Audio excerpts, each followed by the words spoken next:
नमस्कार सर. नमस्कार. एस-बी-आयचा जो नवीन फंड आलाय त्याबद्दल थोडीशी मला माहिती द्या. एस-बी-आय एनर्जी ऑपॉर्च्युनिटीज फंड हा एस-बी-आय म्युच्युअल फंडाने नवीन फंड लॉन्च केला आहे.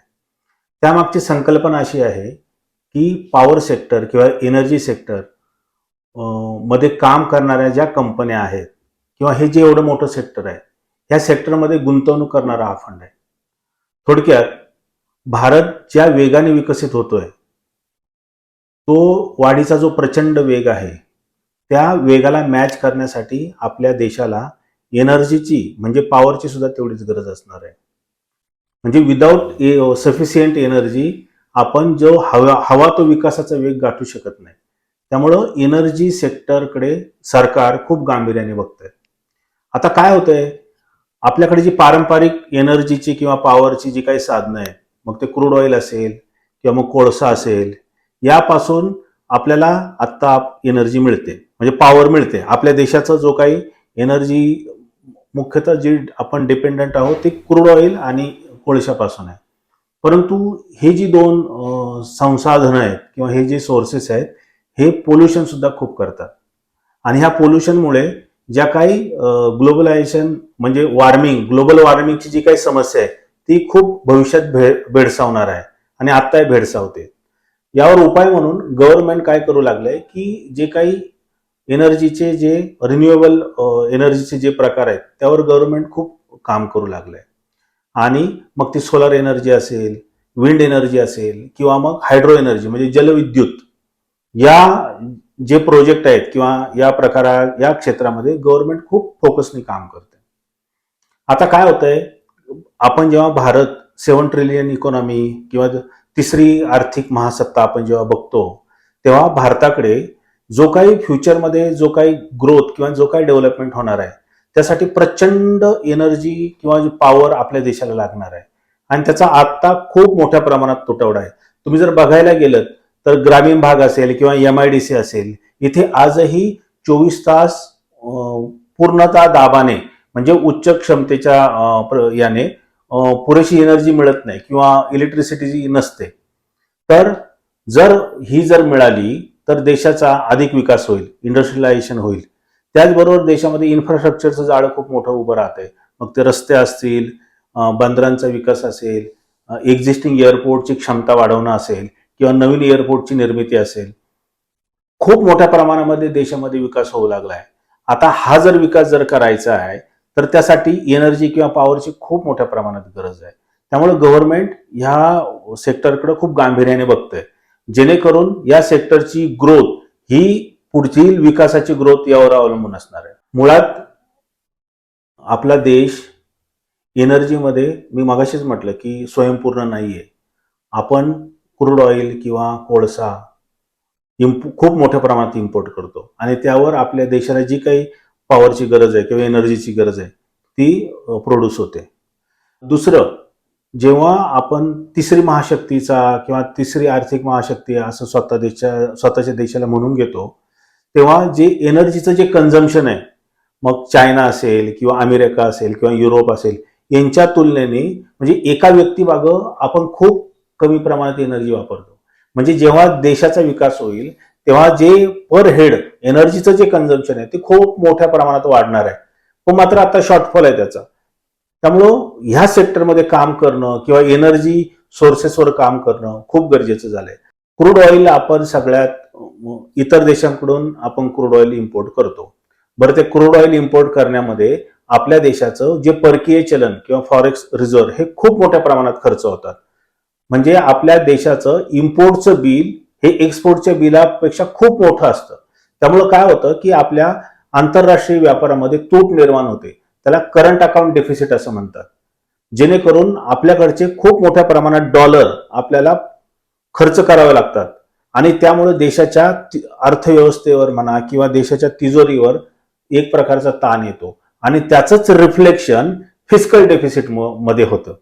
बरं, ज्या देशाचं फिस्कल डेफिसिट म्हणजे वित्तीय तूट जास्त असेल, त्या देशाचं आंतरराष्ट्रीय बाजारामध्ये किंवा आंतरराष्ट्रीय स्तरावर रेटिंग कमी होतं आणि ते रेटिंग कमी असल्यामुळे परदेशीय जे देश आहेत किंवा परदेशातील ज्या काही महत्वाच्या ज्या कंपन्या आहेत ते आपल्या देशात गुंतवणूक करायला किंवा आपल्या देशात फॅक्टरीज उभारायला नाखुश असतात किंवा तेवढं त्यांना प्रोत्साहन मिळत नाही. त्यामुळे गव्हर्नमेंटला असं वाटतं की ही जर वित्तीय तूट कमी करायची असेल, फिजिकल डिफिसिट कमी करायचं असेल, तर आपलं जे अवलंबित्व आहे क्रूड ऑइलवर, क्रूड ऑइलवरचं किंवा कोळशावरचं, ते बऱ्यापैकी कमी करायला हवं. गव्हर्नमेंटचं तर असं धोरण आहे 2030 पर्यंत, फार महत्वाचं मी सांगतोय, 2030 पर्यंत आपलं 50% डिपेंडन्सी जी क्रूड ऑइल किंवा कोळशावर आहे ती आपल्याला कमी कमी करायची. आज ती 70-80% आहे. म्हणजे एवढं मोठं टार्गेट गव्हर्नमेंटने ठेवलंय. आणि मग हे टार्गेट ठरवत असताना एनर्जी किंवा पॉवर सेक्टरमध्ये ज्या कंपन्या काम करतात किंवा ह्या सेक्टरला भविष्यामध्ये प्रचंड मोठ्या संधी आहेत आणि त्यातून जी काही एनर्जी निर्माण होणार आहे तिचा शॉर्टफॉल असल्यामुळे तिचं किती जरी प्रोडक्शन झालं भविष्यामध्ये किंवा इथून पुढे, तर त्याच्यासाठी डिमांड खूप मोठी आहे. त्यामुळे असं नाही की माल तयार करायचा आहे आणि त्याच्या विक्रीसाठी ग्राहक शोधायचे. ऑलरेडी शॉर्टफॉल आहे. त्यामुळे ह्या कंपन्यांनी किंवा या सेक्टरमध्ये जेवढी काही एनर्जी तयार होईल त्याच्यासाठी गिराईक अवेलेबल आहे आणि तो माल विकला जाईल थोडक्यात. सर, हा फंड कुठे कुठे गुंतवणूक करणार आहे, म्हणजे कोणत्या कोणत्या सेक्टरमध्ये किंवा कुठल्या कंपनीजमध्ये म्हणा, तर तुम्ही थोडक्यात त्याच्यावर माहिती द्या थोडीशी. एसबीआय एनर्जी ऑपॉर्च्युनिटीज फंड हा पारंपरिक जे एनर्जीचे सोर्सेस आहेत किंवा पॉवरचे सोर्सेस आहेत त्यावर मध्ये तर गुंतवणूक करणार आहेच. बरं, मग ते कोणते सोर्सेस? तर एक्झिस्टिंग ऑइल अँड गॅस कंपन्या असतील, मायनिंग, कोळसा मायनिंग करणाऱ्या कंपन्या असतील किंवा इलेक्ट्रिसिटी जनरेट करणाऱ्या कंपन्या असतील, पॉवर सेक्टरमधल्या कंपन्या असतील, त्यामध्ये तर गुंतवणूक करणारच आहे. त्याच्यासोबत solar energy, wind energy, hydro energy आणि ऊसापासून एथेनॉल बनवणाऱ्या काही ज्या कंपन्या असतील किंवा हायड्रोजन एक आता नवीन इंधन म्हणून उदयास येते, तर त्या संदर्भात काम करणाऱ्या कंपन्यांमध्ये हा फंड गुंतवणूक करणार आहे. पुढे जाऊन सांगतो की थोडक्यात रिन्युएबल एनर्जी, अपारंपरिक ऊर्जेचे जे सोर्सेस आहेत, मग त्यामध्ये तर हा फंड गुंतवणूक करेलच, पण बॅटऱ्या मॅन्युफॅक्चरिंग असेल किंवा ज्या कंपन्या पेट्रोलियम प्रोडक्ट्स असतील किंवा सोलर पॅनल बनवणाऱ्या कंपन्या असतील, थोडक्यात हा पूर्ण जो युनिव्हर्स आहे सेक्टर, पॉवर सेक्टर किंवा एनर्जी सेक्टर, यामध्ये सगळ्या ज्या डायरेक्ट किंवा इनडायरेक्टपणे ज्या काम करणाऱ्या कंपन्या आहेत तिथं हा एनर्जी फंड गुंतवणूक करणार आहे. मुळात एसबीआय एनर्जी ऑपॉर्च्युनिटीज फंडाने त्यांचा जो युनिव्हर्स आहे, म्हणजे किती कंपन्यांमध्ये गुंतवणूक करायचा आहे, तर तो ठरवलाय. त्यांनी 80 ते 90 कंपन्या चा युनिव्हर्स ठरवलाय. मात्र सुरुवातीला सगळ्या 80 ते 90 मध्ये ते गुंतवणूक करणार नाही, तर सुरुवात ते 25 ते 30 कंपन्यांनी सुरुवात करणार आहे आणि हळूहळू पूर्ण जो काही युनिव्हर्स आहे एनर्जी किंवा पॉवर सेक्टरचा त्यामध्ये गुंतवणूक करेल. म्हणजे थोडक्यात पुढे जाऊन काही वर्षात हा फंड जवळजवळ 80 ते 90 कंपन्यांच्या शेअर्समध्ये गुंतवणूक करणार आहे. सर, या फंडामधल्या गुंतवणुकीसाठी किती कालावधी द्यावा लागेल आणि साधारण रिटर्न्स काय असतील? या फंडामध्ये गुंतवणूक ही थोडीशी लॉंग टर्म मध्ये आपल्याला बघायला हवी. नॉर्मली आपण काय करतो की इक्विटी म्युच्युअल फंड आहेत यापासून जो काही आपल्याला रिटर्न्स म्हणा किंवा पुरेसा गुंतवणूक कालावधी हा साधारणतः 6 वर्षाच्या आसपास लागतो. मात्र इथं पॉवर सेक्टरमध्ये ज्या काही कंपन्या असतील किंवा जे काही प्रोजेक्ट्स असतील, सोलर एनर्जी असेल, विंड एनर्जी असेल किंवा हायड्रो एनर्जी असेल, याचे जे प्रोजेक्ट्स आहेत हे थोडेसे वेळखाऊ काम आहे. यांना वेळ लागतो. मग त्यासाठी आपण एक म्हणेल की 7-8 वर्षांचा जर कालावधी पुरेसा आपण ह्या गुंतवणुकीला दिला एनर्जी ऑपॉर्च्युनिटीज फंडाला, तर एक हँडसम पद्धतीचे रिटर्न्स आपल्याला मिळतील. आता रिटर्नची अपेक्षा किती आहे किंवा कशी आहे यावर बोलायचं ठरल्यास मी तर तुम्हाला मगाशीच म्हटलंय, कारण आज एनर्जीचा प्रचंड शॉर्टफॉल आहे. ह्या ज्या कंपन्या किंवा या सेक्टरमध्ये जी काही एनर्जी तयार होईल, पॉवर तयार होईल, याचं इमिजिएट कन्झम्पशन होईल, यासाठी गिराईक शोधायची गरज नाही. ऑलरेडी गिराईक उभं आहे.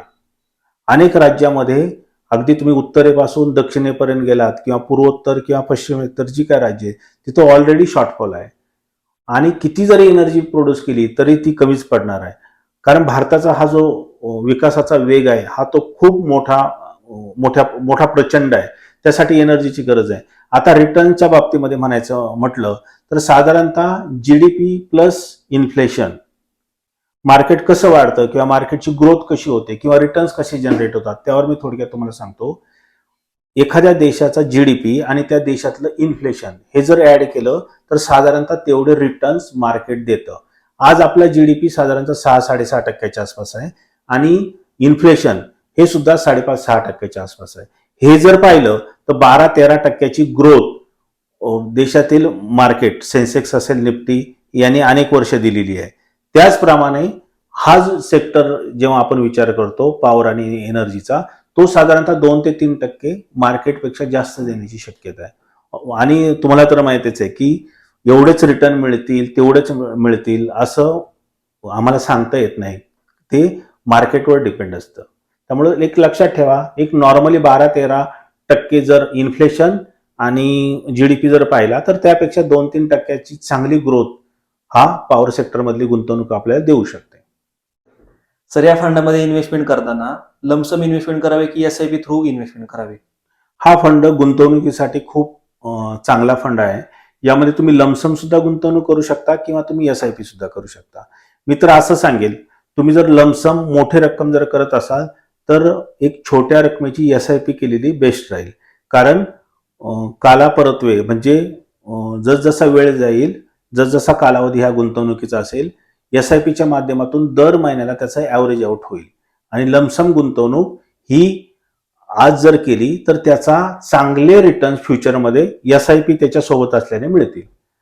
बरं, आता यात किती गुंतवणूक करावी? तर हा फंड लमसम गुंतवणूक कमीत कमी 5,000 सुरू होतो आणि एसआयपी जर करायची असल्यास कमीत कमी 1,000ची एसआयपी आपल्याला करावी लागते.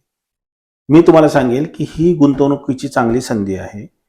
ऑलरेडी मी मगाशी वारंवार म्हटलं की ह्या मालाला गिराईक आहे, त्यामुळं याचं प्रोडक्शन केल्यावर याच्यासाठी मार्केटिंगची किंवा कुठलीच गरज नाहीये.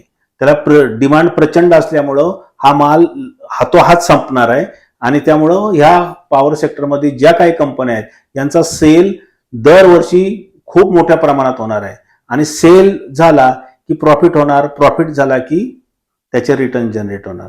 त्यामुळे मी सगळ्यांना विनंती करतो, हा फंड 20 तारखेपर्यंत जरी ओपन असला तर ईसीएचच्या माध्यमातून गुंतवणूक करण्यासाठी कमीत कमी आपल्याला 17-18 तारखेपर्यंत हे ट्रान्झॅक्शन इनिशिएट करावे लागेल, जेणेकरून तुमचं बँक अकाउंट 19 किंवा 20 तारखेला डेबिट होईल आणि तुम्हाला या फंडामध्ये गुंतवणुकीची संधी मिळेल.